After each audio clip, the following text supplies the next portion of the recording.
Hello বন্ধুরা, মাম্পি স্টোরিতে সবাইকে স্বাগত। আমি মাম্পি, নতুন একটা ব্লগস ভিডিওতে আপনাদের সবাইকে স্বাগত। আর আজকে আমি চলে এসেছি মেট্রোপলিটন দুর্গাবাড়ি। অশান্ত মন শান্ত করার জন্য মানুষ যখন কোনো উপায় খুঁজে পায় না, তখন শান্তির একমাত্র ঠিকানা হচ্ছে মন্দির। আর ঠিক তেমনই আমি আজকের ভিডিওতে চলে এসেছি মেট্রোপলিটন দুর্গাবাড়ি।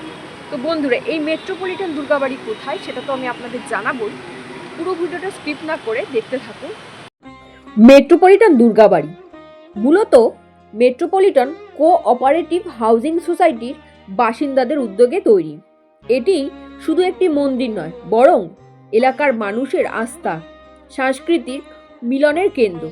দুর্গাপুজোর সময় এখানে খুব শান্ত সনাতন রীতিতেই পূজা হয়। কোনো অতিরিক্ত চাকচিক্য নয়, শুধু ভক্তি আর মা দুর্গার আশীর্বাদে।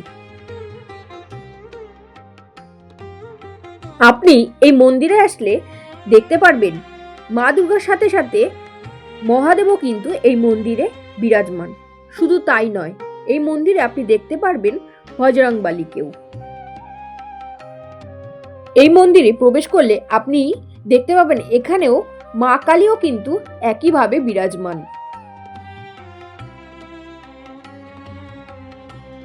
মেট্রোপলিটনের এই দুর্গাবাড়িতে মা দুর্গা কিন্তু সারা বছরই পূজিত হয়। এখানে ঢুকলে মনে হয় মা যেন সবাইকে আপন করে নিচ্ছেন। সকালবেলার অঞ্জলি, সন্ধ্যায় আরতি আর প্রসাদের স্বাদ সব মিলিয়ে মন ভরে ওঠে। অনেক ভক্ত বিশ্বাস করেন, মন থেকে প্রার্থনা করলে মেট্রোপলিটনের দুর্গাবাড়ির মা দুর্গা কখনো কাউকে খালি হাতে ফেরান না। শান্তি, বিশ্বাস আর ভরসা, এই তিনটি এই জায়গার আসল পরিচয়। আপনি এখানে আসলে প্রতিদিন সন্ধ্যায় মা দুর্গার সন্ধ্যা আরতি দেখতে পারবেন। তাহলে চলুন, আজকে আমি আপনাকে দেখাবো মেট্রোপলিটন দুর্গাবাড়ির সন্ধ্যা আরতি। আমি ঠিক সন্ধ্যার সময় পৌঁছে গেছিলাম মেট্রোপলিটনের দুর্গাবাড়িতে, ঠিক মা দুর্গার সন্ধ্যা আরতির সময়। আমি আপনাদের বলতে পারি, আপনাদের অশান্ত মন শান্ত হয়ে যাবে মায়ের এই অপূর্ব সন্ধ্যা আরতি দেখলে।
সন্ধ্যা আরতির পর এইভাবে মন্দিরের বিগ্রহগুলোকে কিছুক্ষণের জন্য ঢেকে দেওয়া হয়। মেট্রোপলিটন দুর্গাবাড়ির সবচেয়ে বিশেষ করে এই সৌন্দর্যই আমাদেরকে মুগ্ধ করে। শীতের কালে নানান রকম ফুল দিয়ে সাজানো হয় মন্দিরের চারপাশ। শহরের এই চঞ্চল ও ব্যস্ততার মধ্যেও এই মন্দিরটি কিন্তু সবচেয়ে সৌন্দর্য এবং মুগ্ধতা আকর্ষণ করে আমাদের।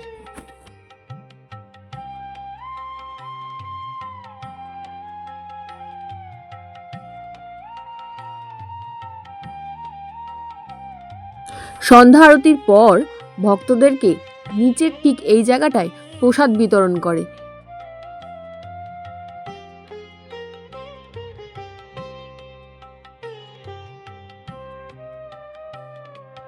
তাহলে বন্ধুরা, আমার এই ভিডিওটি কেমন লাগলো সেটা কিন্তু জানাতে ভুলবেন না। আর তার সঙ্গে মায়ের এই বিগ্রহ আপনাদের কি মন কেড়েছে? তাহলে অবশ্যই একটু জানাবেন। এবং যারা পুজো দিতে চান তারা অবশ্যই এই মন্দিরটি একবার ভিজিট করুন। আশা করি আপনাদেরও খুব ভালো লাগবে। কারণ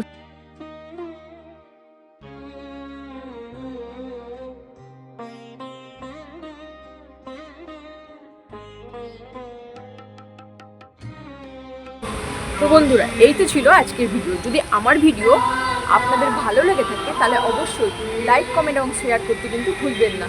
দেখা হচ্ছে পরবর্তী ভিডিওতে। সবসময় ভালো থাকুন, সুস্থ থাকুন।